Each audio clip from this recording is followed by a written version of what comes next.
තුන්වෙනි එක මොකක්ද? දැන් ඔයාලා මේ වෙනකම් බැලුවේ හොඳ වීදුරු ගුණේ තියෙන ගල් වල දෝෂ පළුදු තෙල් ටිකක් ගාලා. එතනදී දුම් ගතිය තියෙනවද කියලා බැලුවා නැත්නම් පළුදු දෝෂ මොනවද? තරාසම් ඔය කියන නොරානම්මනම් කතන්දර තියෙනවද?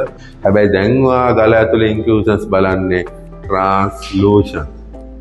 ආලෝකයේ මද වශයෙන් යන මාධ්‍යයක් ඔස්සේ ඒක ඇතුලේ තියෙන ඉන්ක්ලූෂන්ස් තමයි මොනවද කියලා බලන්න. කලින්ට වැඩි ප්‍රවේශම් වෙන්න ඕනේ ඇයි? කලින් එක කපලා ඉවරයි එතනින් එහාට කිසි දෙයක් නැහැ. දැන් ඔයා මේ කියන ගල දාන්නේ සෙල්සියස් අංශක 1800 ක විතර උෂ්ණත්වයකට. ඒතර ඇහැට පෙනෙන්නේ නැති ඔයා හරියට පරීක්ෂා කරන්නේ නැතුව තිබුණොත් ගල ඇතුලේ එයා බබල් එකක්. තරාසුමක මොන හරි බබල් එකක්. කළු ඇටයක්. නැත්නම් නොර තිබුණොත් නොර කියලා තියෙනවා සිල්කී හා සමාන්තරව යන දිලිසෙන එකක්.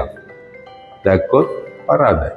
විශේෂයෙන්ම බබල් එකක්ම එයා බබල් එකක් තිබුණොත් ගල රැක් වෙලා කැලි දෙක තුනකට එන්න පුළුවන් ලුණු කැට වගේ.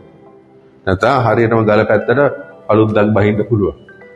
ඒ නිසා ඔයා කලින්ට වැඩි S2 ටියුන් වෙන්න ඕනේ මෙතනදී. ඇයි මේ ට්‍රාන්ස්ලූෂන් මාධ්‍යයේ තියෙන ඉන්ක්ලූෂන්ස් හොඳට විනිවිද දකින්න පුළුවන් විදිහ.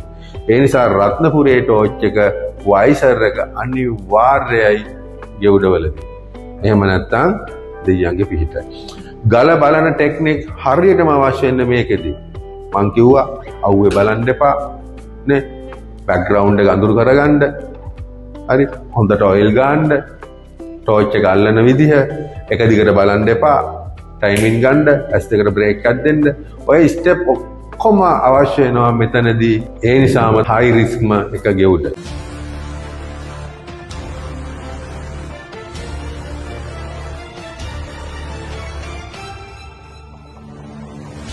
Ceylon Gemological Institute.